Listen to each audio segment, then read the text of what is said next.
سیدنا ابو بکر صدیق رضی اللہ تعالیٰ عنہ اسلام لانے کے بعد جب حرم کعبہ میں قرآن پڑھ رہے تھے تو کفار مکہ نے آپ پر ظلم ڈھایا، اتنے ستم ڈھائے کہ حرم کعبہ میں بے ہوش ہو کر کے گر گئے، مگر پھر بھی انہوں نے ایمان کا دامن ہاتھ سے جانے نہ دیا۔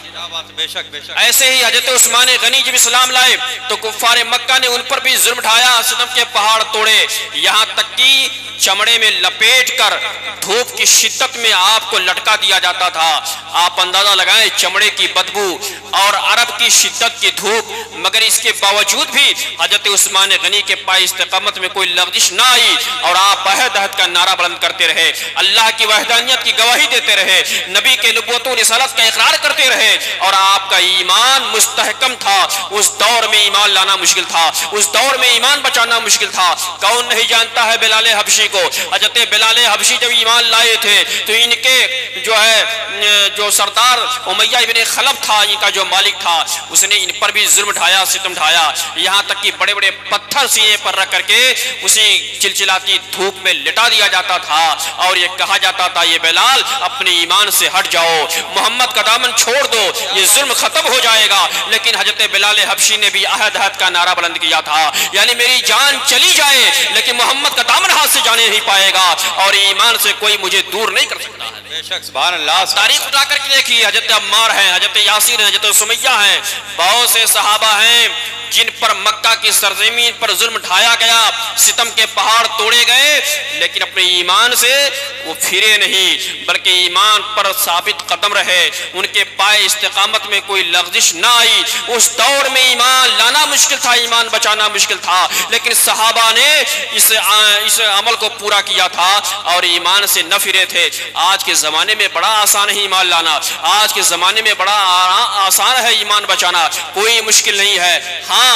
ہم اپنی طرف سے کوشش کریں، کوئی ایسا قول، کوئی ایسا فعل زبان سے نہ ادا کرے کہ جو دائرہ اسلام سے خارج کر دے، کوئی ایسا کام نہ کرے جس سے ہم دائرہ اسلام سے خارج ہو جائیں،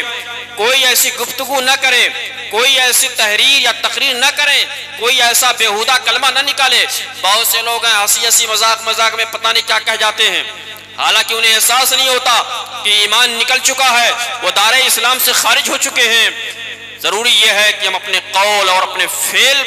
پر نظر رکھیں، ہم جو بولیں اس کو سوچ سمجھ کر کے بولیں کہ کہیں ہمارا ایمان تو نہیں نکل رہا ہے، ہم دائرہ اسلام سے خارج تو نہیں رہے ہیں۔ ہمیں اپنا ایمان خود سے بچانا ہے، اپنے عمل سے بچانا ہے، اپنے قول سے بچانا ہے، اپنے فعل سے بچانا ہے، اور ہمارے ایمان پر آج کوئی دشمن ظلم کے ذریعہ سے ایمان کا جنازہ نہیں نکال سکتا ہے، ہمیں خود ثابت قدم رہنا ہوگا۔ بہرحال میں عرض کر رہا تھا کہ اللہ تک پہنچنے کے لیے سب سے پہلا اور سب سے بڑا ذریعہ وسیلہ بنانے کے لیے ایمان لانا ہے۔ اللہ کی وحدانیت، نبی کے نبوت و رسالت کی گواہی دے رہا ہے۔ جب بندہ اللہ کی وحدانیت اور نبی کے نبوت و رسالت کی گواہی دے دیتا ہے نا، تو اللہ کا انعام کتنا ہوتا ہے، اللہ کا فضل اس بندے پر کتنا ہوتا ہے، اللہ کا کرم کتنا ہوتا ہے، اللہ اس بندے کو کس طرح نواز دیتا ہے۔ آئیے میں ایک روایت سے آپ کے سامنے بات رکھوں۔ حضرت یوسف علیہ السلام کے تذکرہ آپ نے پڑھا ہوگا، حضرت یوسف علیہ السلام کی داستان آپ نے سنی ہوگی۔ حضرت یوسف علیہ السلام کے بچپن سے لے کر کے، غلامی سے لے کر کے عزیز مصر بنائے جانے تک کے واقعات آپ بخوبی اس سے واقف ہوں گے۔ اسی واقعے سے ایک نتیجہ دینا چاہتا ہوں۔ حضرت یوسف علیہ السلام کا حسن مشہور تھا۔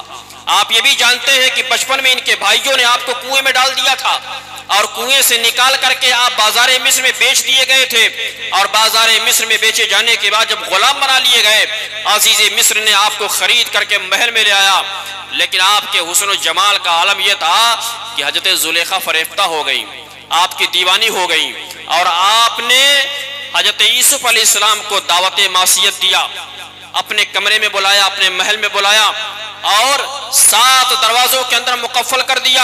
حضرت یوسف علیہ السلام کو دعوت معصیت دیا۔ حضرت یوسف علیہ السلام کی اللہ تعالیٰ نے حفاظت فرمائی۔ حضرت زلیخا بھی حسین و جمیل تھی، لیکن آپ نے نگاہ نہ ڈالی، حضرت زلیخا نے بہت کوشش کیا کہ یوسف علیہ السلام قریب آ جائیں، لیکن آپ قریب نہ گئے، اور زلیخا نے چاہا کہ یہ میرے ساتھ ہم بستر ہو جائیں، لیکن حضرت یوسف علیہ السلام کا دامن اللہ نے محفوظ رکھا زناکاری سے، اور حضرت یوسف علیہ السلام وہاں سے نکلنا چاہے اور دروازے کے قریب پہنچے، دروازہ خود بخود کھل گیا، ایک ایک دروازہ کھلتا گیا، حضرت زلیخا پیچھے پیچھے بھاگتی گئی، یہاں تک کہ آخری دروازے پر جب پہنچی نا تو وہاں پر عزیز مصر کو کھڑا پایا، یعنی زلیخا کے جو شوہر عزیز مصر تھے وہاں پر وہ موجود تھے۔ زلیخا نے دیکھا اب تو میں پکڑی گئی، انہوں نے سوچا سارا الزام حضرت یوسف کے سر رکھ دیا جائے، اور انہوں نے کہا کہ میں بے قصور ہوں،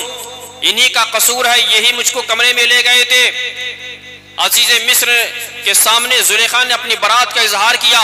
لیکن حضرت یوسف علیہ السلام نے کہا نہیں، میرا کوئی قصور نہیں ہے، یہ زلیخا ہی کا قصور ہے، یہی مجھ کو اندر لے گئی تھی، دعوت معصیت دیا تھا۔ عزیز مصر نے کہا کیا تمہارے پاس کوئی گواہ ہے؟ حضرت یوسف علیہ السلام کے پاس اس وقت کوئی گواہ نہ تھا، نہ ہی زلیخا کے پاس کوئی گواہی دینے والا نہ تھا، اور جب عزیز مصر نے حضرت یوسف علیہ السلام سے گواہی طلب کیا تو وہاں کوئی گواہ نہیں تھا، البتہ دودھ پیتا ایک بچہ ایک خاتون کی گود میں تھا۔ حضرت یوسف علیہ السلام نے فرمایا یہ بچہ گواہی دے گا میری برات کا، یہ بچہ گواہی دے گا میری بے گناہی کا۔ چنانچہ جب حضرت یوسف علیہ السلام نے کہا نا کہ یہ بچہ گواہی دے گا تو عزیز مصر نے کہا کیوں مذاق اڑاتے ہو؟ کیا یہ بچہ گواہی دے گا جو ابھی بولنے پر قدرت نہیں رکھتا ہے؟ کیا یہ بچہ گواہی دے گا جو ابھی دودھ پی رہا ہے؟ تم خوب جانتے ہو بچے بولا نہیں کرتے اس عمر میں، لیکن حضرت یوسف علیہ السلام اللہ کے پیغمبر ہیں، اللہ کے نبی ہیں، آپ فرماتے یہ بچہ میری برات کی گواہی دے گا، یہی میری بے گناہی کی گواہی دے گا۔ چنانچہ جب حضرت یوسف علیہ السلام نے اس بچے پر نگاہ ڈالی تو اللہ کی عطا سے اس بچے کے اندر قوت گویائی آ گئی، اور وہ پکار اٹھا کہ ان کا دامن دیکھا جائے، اگر آگے سے پھٹا ہوگا تو یوسف قصوروار ہوں گے، اور اگر پیچھے سے پھٹا ہوگا تو زلیخا قصوروار ہوں گی۔ چنانچہ دامن دیکھا گیا تو دامن پیچھے سے پھٹا تھا، گویا کہ قصور زلیخا کا تھا، حضرت یوسف علیہ السلام پاک صاف تھے۔ بہرحال حضرت یوسف علیہ السلام کی بے گناہی کی اس نے شہادت دیا بچے نے، اور زمانہ آگے بڑھا، آگے چل کر کے حضرت یوسف علیہ السلام عزیز مصر بنائے گئے، اور جب عزیز مصر بنائے گئے نا تو اس زمانے میں قحط پڑا، 7 سال خوب گلے ہوئے، 7 سال بارشی نہیں ہوئی، اور 7 سال جو خوب گلے ہوئے کھیتوں میں پیداوار ہوئی ان سب کو جمع کر لیا گیا، تاکہ 7 سال جو قحط سالی کے ہوں گے اس میں یہ غلے کام آ جائیں گے۔ حضرت یوسف علیہ السلام نے غلے جمع فرما لیے، دنیا اس سے بے خبر تھی، آنے والے زمانے میں کیا ہونا ہے دنیا اس سے بے خبر تھی، آنے والے زمانے میں بارش ہوگی یا نہیں ہوگی دنیا اس سے بے خبر تھی۔ حضرت یوسف علیہ السلام کو معلوم تھا کہ بارش نہیں ہوگی، اس لیے غلے جمع کر لیے گئے، اور جب غلے جمع کر لیے گئے تو جب غلہ گھٹا تو دور دراز سے لوگ غلہ لینے کے لیے مصر میں جانے لگے۔ حضرت یوسف علیہ السلام انہیں 2 وقت کا غلہ دیتے، جو بھی آتا سائل اسے غلہ دیتے، اور وہ غلہ لے کر کے چلا جاتا، پھر جب ختم ہوتا پھر غلہ لینے کے لیے حاضر ہوتے۔ آپ غلہ تقسیم فرما رہے تھے، ایک دن ایسا آیا کہ غلہ لینے والے غلہ لے رہے تھے، اور اسی لائن میں ایک نوجوان بھی کھڑا تھا، اپنی باری کا انتظار کر رہا تھا۔ جب نوجوان کی باری آئی اور وہ قریب آیا غلہ لینے کے لیے، حضرت یوسف علیہ السلام کے حکم سے اسے غلہ دے دیا گیا، لیکن غلہ لینے کے بعد وہ نوجوان گیا نہیں بلکہ ٹھہرا رہا۔ حضرت یوسف علیہ السلام کے کان میں دھیرے سے کچھ کہا، حضرت یوسف علیہ السلام خوش ہو گئے، اور خوش ہونے کے بعد اس کو دوبارہ غلہ عطا فرما دیا۔ آپ کا معمول یہ تھا کہ 1 مرتبہ غلہ دیتے تھے، لیکن آج یہ پہلا نوجوان آیا ہے جسے آپ نے 2 مرتبہ غلہ دیا۔ میں آپ کی توجہ چاہتا ہوں، نتیجہ دینا چاہتا ہوں۔ حضرت یوسف علیہ السلام نے جب دوبارہ غلہ دے دیا نا، اللہ کی جانب سے وحی آئی، اللہ کی جانب سے وحی آئی کہ یوسف اس نوجوان کو تم نے غلہ 2 مرتبہ کیوں دیا؟ اس نوجوان نے تمہارے کان میں کیا سرگوشی کیا جس کی بنیاد پر تم نے غلہ 2 مرتبہ دیا؟ حالانکہ اللہ خوب جانتا ہے،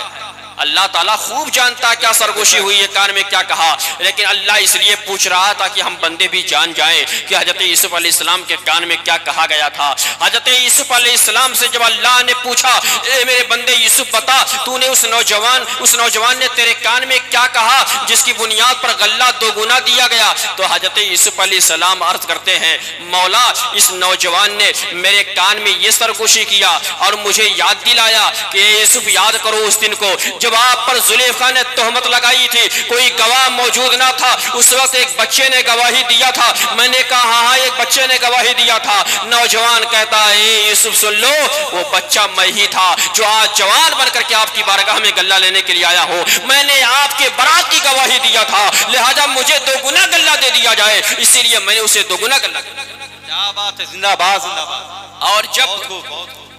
حضرت یوسف علیہ السلام نے بارگاہ مولا میں عرض کیا کہ میرے برات کی گواہی دیا، میرے بے گناہی کی گواہی دیا تھا، اس لیے میں نے دو گنا غلہ دے دیا، اللہ نے وہی کیا اے یوسف گواہ رہنا، اس بندے نے تیری برات کی گواہی دیا تھا، تیرے بے گناہی کی گواہی دیا تھا، اس لیے تم نے دو گنا غلہ دے دیا، لیکن گواہ رہنا جو بندہ میری ربوبیت کی گواہی دے گا، جو بندہ میرے الوہیت کی گواہی دے گا، جو بندہ میرے وحدانیت کی گواہی دے گا، میں اسے کتنا دوں گا اس کا کوئی حساب نہیں ہے، تم نے دو گنا دیا، ہمیں کئی گنا اسے۔ نعرہ تکبیر، نعرہ رسالت، مسلک اعلی حضرت،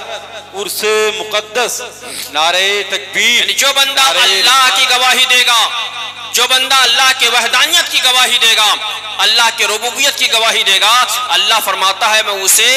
دو گنا نہیں بلکہ کئی گنا عطا کروں گا، بے حساب عطا کروں گا۔ اس لیے ہم سب اللہ کی وحدانیت کی گواہی دیتے ہیں، اسی لیے ہم کلمہ پڑھتے ہیں، کیونکہ کلمہ پڑھنے کی برکت یہ ہے کہ اللہ تعالیٰ بے پناہ عطا فرمائے گا، بے شمار عطا فرمائے گا۔ آئیے اس سلسلے میں ایک دوسری روایت ملاحظہ فرمائیں، آپ نے سنا ہوگا کل قیامت کے دن ہوگا، نفسی نفسی کا عالم ہوگا، ایسے ماحول میں جب لوگوں کے نامہ اعمال تولے جائیں گے، حساب اور کتاب کا عمل ہوگا اور حساب کتاب کا دور ہوگا،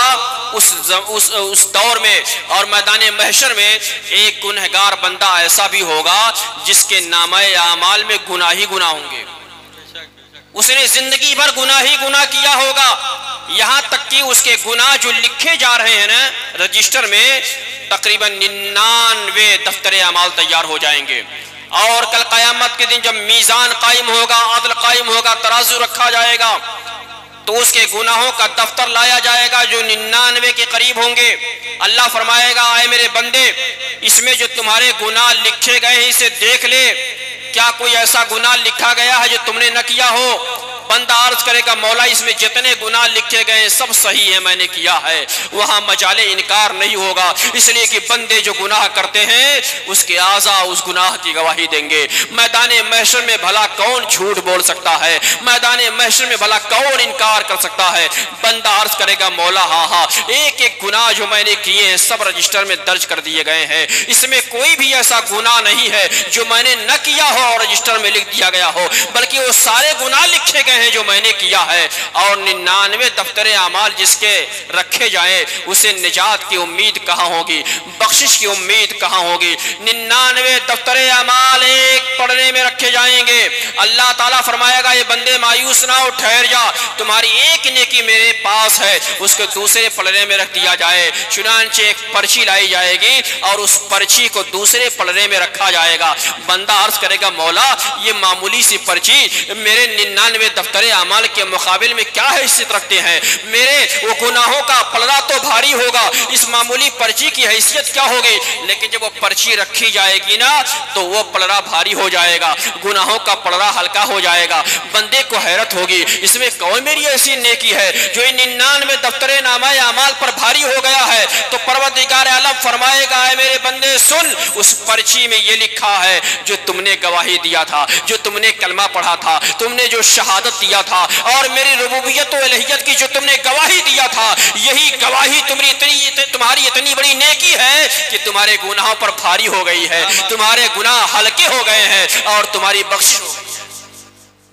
ہماری بخشش ہوئی۔ پتہ کیا چلا؟ ہم اللہ کی جو وحدانیت اور اس کے الوہیت کی گواہی دیتے ہیں اور اللہ پر جو ایمان لاتے ہیں، اللہ پر ایمان لانا یہ ہمارا اتنا بڑا عمل ہے کہ یہی عمل ہمارے کام آئے گا، یہی عمل ہمارے لیے ذریعہ نجات بنے گا، یہی عمل ہمارے لیے سامان بخشش ہوگا، توشے آخرت ہوگا۔ اس لیے ایمان کو ہاتھ سے جانے نہ دیا جائے، بلکہ ایمان پر مضبوطی سے قائم رہیں، ایمان پر ثابت قدم رہیں اور اپنے زبان سے اپنے فعل سے کوئی ایسا عمل نہ کریں جس سے ہمارا ایمان چلا جائے، ہم دائرہ اسلام سے خارج ہو جائیں۔ اس لیے سب سے زیادہ ضروری یہ ہے کہ عقیدے پر زور دیا جائے، ایمان پر زور دیا جائے، ایمان باقی رکھا جائے۔ عمل میں اگر کمزوری بھی ہوگی نا تو کمزوری اللہ معاف فرما دے گا، لیکن اگر ایمان میں کوئی کوتاہی ہوگی، ایمان میں کوئی کمزوری ہوگی تو وہ معاف نہیں کیا جائے گا۔ بہرحال میں عرض کر رہا تھا کہ ایمان اللہ تک پہنچنے کے لیے سب سے بڑا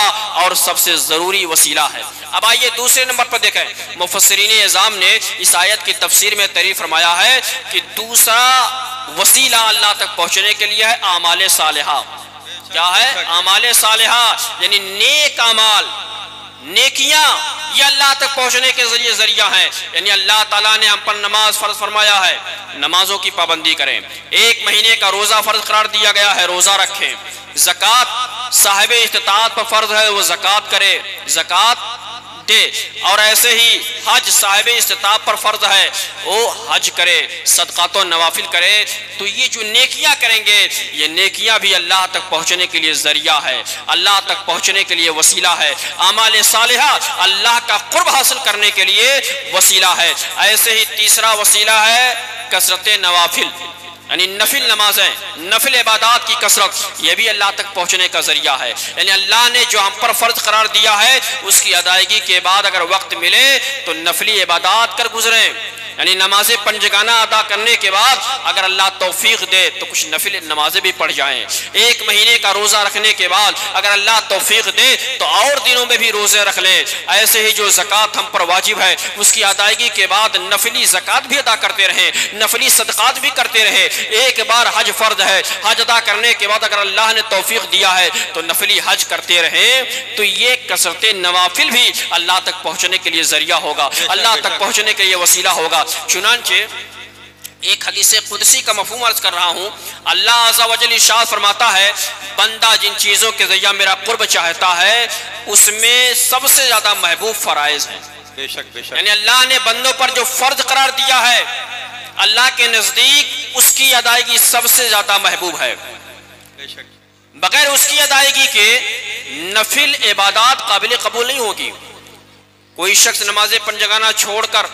شب برات میں یا شب معراج میں یا شب قدر میں 100-200 رکعت نماز پڑھ جائے تو یہ اس کے کام آنے والا نہیں ہے۔ کیوں؟ اس لیے کہ اس نے فرائض چھوڑ دیا ہے۔ اللہ فرماتا ہے جن چیزوں کے ذریعہ بندہ میرا قرب حاصل کرنا چاہتا ہے اس میں سب سے زیادہ مجھے محبوب اس کے فرائض ہیں۔ یعنی جو فرض قرار دیا اللہ نے پہلے اس کی ادائیگی کیا جائے اور وقت بچے پھر نفل کی کثرت کیا جائے۔ چنانچہ اللہ عز و جل ارشاد فرماتا ہے پھر بندہ نوافل کی کثرت کرتا ہے یہاں تک کہ میں اس کو اپنا محبوب بنا لیتا ہوں، اور جس کو میں اپنا محبوب بنا لیتا ہوں میں اس کا ہاتھ ہو جاتا ہوں جس سے وہ پکڑتا ہے، میں اس کا قدم ہو جاتا ہوں جس سے وہ چلتا ہے، اور میں اس کی آنکھ ہو جاتا ہوں جس سے وہ دیکھتا ہے، میں اس کا کان ہو جاتا ہوں جس سے وہ سنتا ہے۔ بے شک، سبحان اللہ، کیا بات کیا بات، گویا وہ مقام ولایت پر فائز ہو جاتا ہے۔ اللہ تعالیٰ اسے اپنا محبوب بندہ بنا لیتا ہے جو فرائض کی ادائیگی کے ساتھ ساتھ نفل کی کثرت کرتا ہے، نفل عبادات کرتا ہے، اور نفل عبادات کرنے کے بعد اللہ کا محبوب بندہ ہو جاتا ہے تو اللہ تعالیٰ اسے ایسی قوت دے دیتا ہے، ایسی شان عطا فرما دیتا ہے کہ وہ جو چاہتا ہے کر لیتا ہے، اسے اتنے اختیارات عطا کر دیے جاتے ہیں، ایسے تصرفات دے دیے جاتے ہیں کہ اس دنیا میں رہ کر کے وہ ایسے ایسے تصرفات کرتا ہے، ایسے ایسے کارنامے انجام دیتا ہے کہ دنیا اس کی مثال پیش نہیں کر سکتی ہے۔ بے شک، بہرحال اللہ تک پہنچنے کے لیے تیسری چیز ہے کثرت نوافل یعنی نفل کی کثرت کریں، اور چوتھی چیز ہے بیعت مرشد۔ شاہ ولی اللہ محدث دہلوی نے اس آیت کی تفسیر میں اپنی کتاب قول جمیل میں تعریف فرمایا ہے کہ اللہ تک پہنچنے کا ایک ذریعہ ہے بیعت مرشد، یعنی اللہ کے نیک بندوں کے ہاتھوں میں ہاتھ دے کر کے مرید ہو جانا، اللہ کے محبوب بندوں سے مرید ہو جانا۔ باکمال شخصیتوں سے مرید ہو جانا یہ بھی اللہ تک پہنچنے کا ذریعہ ہے۔ یعنی کسی مرشد کامل، کسی مرد کامل کے ہاتھ میں ہاتھ دے کر کے یہ عہد و پیمان کر لینا کہ ہم گناہوں سے باز رہیں گے، تو یہ بھی اللہ تک پہنچنے کا ذریعہ ہے، یہ بھی اللہ تک پہنچنے کا راستہ ہے، یہ بھی اللہ تک پہنچنے کے لیے وسیلہ ہے۔ چنانچہ آپ میں سے بہت سے لوگ مرید ہوئے ہوں گے، بہت سے لوگوں نے کسی نہ کسی پیر کا دامن تھام رکھا ہے۔ جو ابھی مرید نہ ہوئے ہوں وہ بھی جلد از جلد کسی مرد کامل کے ہاتھ پر بیعت ہو جائیں، کیونکہ یہ مرید ہونا، یہ بیعت ہونا بھی اللہ تک پہنچنے کے لیے وسیلہ ہے۔ مرشدان کمال جو ہیں، مردان کمال جو ہیں، یہ اپنے مریدین کی حفاظت فرماتے ہیں، مریدین کے لیے وسیلہ بنتے ہیں۔ چنانچہ آئیے اس سلسلے میں عرض کروں، حضرت خواجہ معین الدین چشتی اجمیری جن کا عرس ابھی 6 رجب کو ہوا اور جن کے جو ہے ہندوستان کی سرزمین پر بے پناہ خدمات ہیں، اور وہاں عرس میں ہر سال لاکھوں کی تعداد میں لوگ حاضر ہو کر کے خراج عقیدت پیش کرتے ہیں۔ آپ کی ایک کتاب ہے انیس الارباح، جس میں اپنے پیر و مرشد حضرت عثمان ہارونی کے ملفوظات کو اپنے جمع فرمایا ہے۔ آپ تحریر فرماتے ہیں کہ میں ایک روز بغداد کی سرزمین پر حاضر ہوا اور حضرت جنید بغدادی کی مسجد میں میرے پیر و مرشد بیٹھے ہوئے تھے۔ کہتے میں بھی حاضر ہوا اسی مسجد میں، اس وقت بہت سے علماء مشائخ آپ کے ارد گرد تشریف فرماتے، میں بھی جا کر کے کونے میں بیٹھ گیا، اور جب میرے پیر و مرشد کی نگاہ پڑی نا، کہا معین الدین اور قریب آ جاؤ۔ حضرت معین الدین چشتی اجمیری قریب گئے، آپ نے کچھ اوراد و وظائف انہیں عطا فرمایا، اوراد و وظائف عطا فرمایا، اور جب اوراد و وظائف یہ کر گئے نا، تو ایک دن رات کا مجاہدہ کرایا، اور مجاہدہ کرانے کے بعد ان کو لے کر کے حج کی نیت سے مکہ مکرمہ پہنچے، اور حج سے فراغت کے بعد میزاب رحمت کے نیچے لے جا کر کے دعا کیا اور عرض کیا، مولا یہ میرا مرید اور خلیفہ معین الدین حاضر ہے، اسے اپنی بارگاہ میں قبول فرما لے۔ جواب آیا، آواز آئی کہ ہم نے اسے قبول فرما لیا ہے۔ پتہ یہ چلا کہ پیر و مرشد نے حضرت خواجہ معین الدین کو اللہ کے حوالے فرما دیا تھا، اللہ کیا قرب عطا فرما دیا تھا، اللہ کی بارگاہ میں پیش فرما دیا تھا، اور اللہ نے قبول بھی فرما لیا تھا۔ پھر ان کو ہندوستان کی سرزمین پر جو بھیجا، یہاں کی ولایت دے کر کے۔ حضرات اس سے پتہ یہ چلا کہ یہ مردان کمال، یہ پیران اعظام اپنے مریدین کو اللہ تک پہنچاتے ہیں، اور ان کے ذریعہ مریدین اللہ کا قرب حاصل کرتے ہیں، اللہ کا قرب حاصل کرتے ہیں، اللہ کا محبوب بندہ بن جاتے ہیں۔ آئیے اس سلسلے میں عرض کروں کہ آپ نے سنا ہوگا، بڑا مشہور واقعہ ہے کہ ایک شخص تھا جس نے 99 قتل کیا تھا، ایک دو نہیں بلکہ 99 قتل، اور 99 قتل کرنے کے بعد اسے احساس ہوا کہ میں نے تو بہت بڑا گناہ کیا ہے،